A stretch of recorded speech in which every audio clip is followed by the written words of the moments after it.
मैं डॉक्टर सुबेदार सिंह, भूतपूर्व महामंत्री छात्र संघ काशी हिंदू विश्वविद्यालय,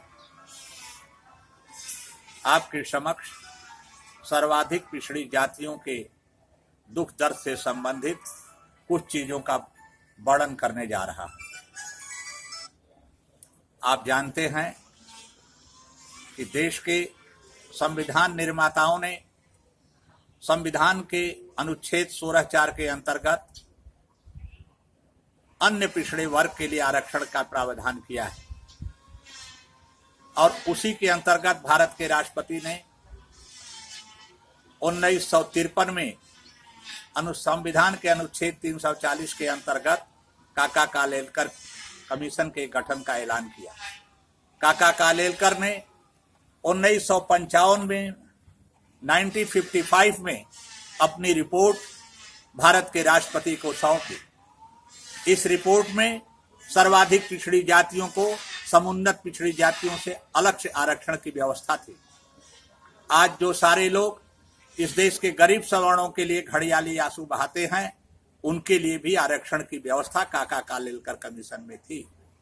तत्कालीन केंद्र की सरकार ने उस काका कालेलकर कमीशन की रिपोर्ट को लागू नहीं किया, लेकिन उसके बदले उसने हिंदुस्तान के सभी प्रांतों की सरकारों को चिट्ठी लिखा गृह मंत्रालय की तरफ से कि अपने प्रांत में पिछड़े वर्ग आयोग का गठन करके आरक्षण की व्यवस्था लागू करें। आंध्र प्रदेश ने अपना कमीशन बैठाकर उसने अलग से समुन्नत पिछड़ी जातियों के अलावा सर्वाधिक पिछड़ी जातियों को आरक्षण दे दिया। इस आरक्षण को चुनौती सुप्रीम कोर्ट में दी गई।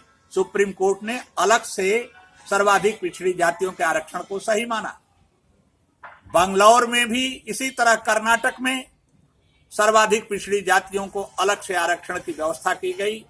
इसे भी सुप्रीम कोर्ट में चुनौती दी गई और सुप्रीम कोर्ट ने उसे सही माना। बलराम बनाम मैसूर राज्य के मामले में अब सुप्रीम कोर्ट का मत स्पष्ट है।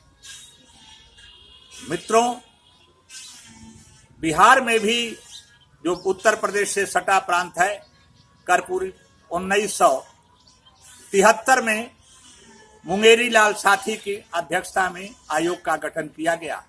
मुंगेरी लाल साथी जी ने सर्वाधिक पिछड़ी जातियों को समुन्नत पिछड़ी जातियों से अलग से आरक्षण की संस्तुति की थी।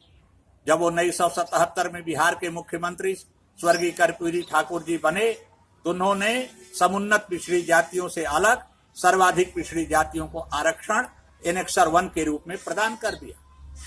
दुर्भाग्य रहा उत्तर प्रदेश के लोगों का, उस समय राम नरेश यादव जी मुख्यमंत्री थे और उन्होंने सर्वाधिक पिछड़ी जातियों को अलग से आरक्षण की व्यवस्था नहीं की, बल्कि वही व्यवस्था लागू की जो सर्वाधिक पिछड़ों के लिए कमीशन बना था, उसमें सबको एक साथ कर दिया, जिसे हाई कोर्ट ने रद्द कर दिया। मोरारजी देसाई के जमाने में मंडल कमीशन बना था।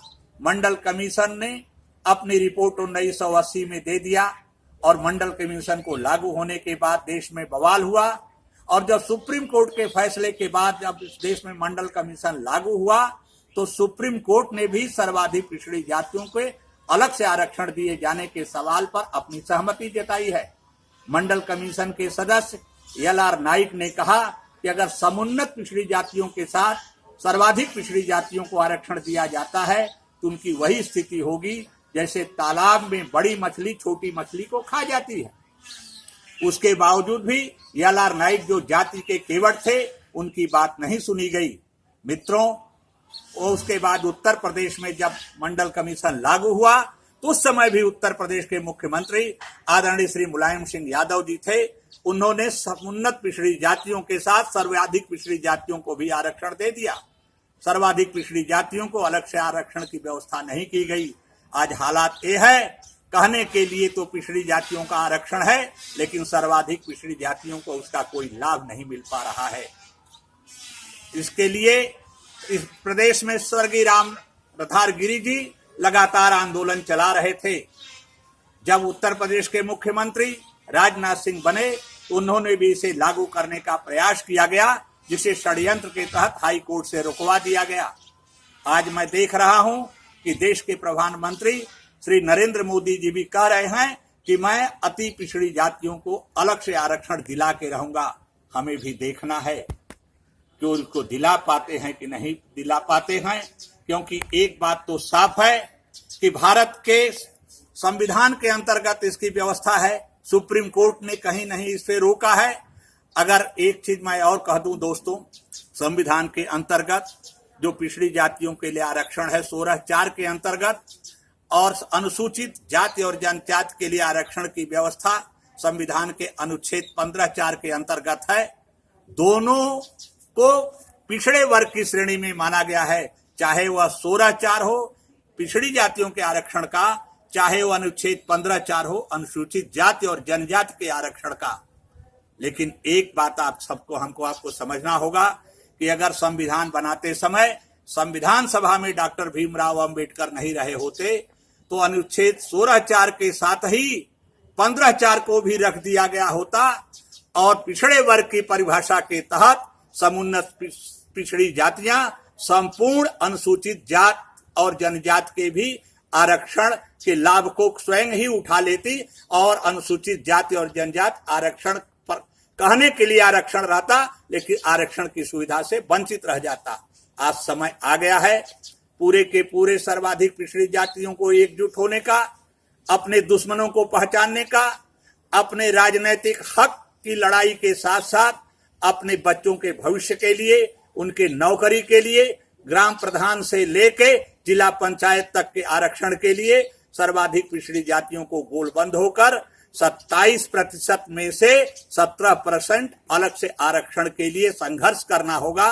और मैं भारत सरकार से और उत्तर प्रदेश की सरकार से मांग करता हूं कि प्रदेश और केंद्र की सरकार की नौकरियों में सर्वाधिक पिछड़ी जातियों को 27% आरक्षण में से 17% आरक्षण तत्काल अलग से दिया जाए, नहीं तो इस देश का पिछड़ा जो आज अपना हक मांग गोलबंद नहीं है, अपने हक की आवाज ठीक से नहीं उठा रहा है, अगर जग गया तो अपने हक को छीन के रहेगा।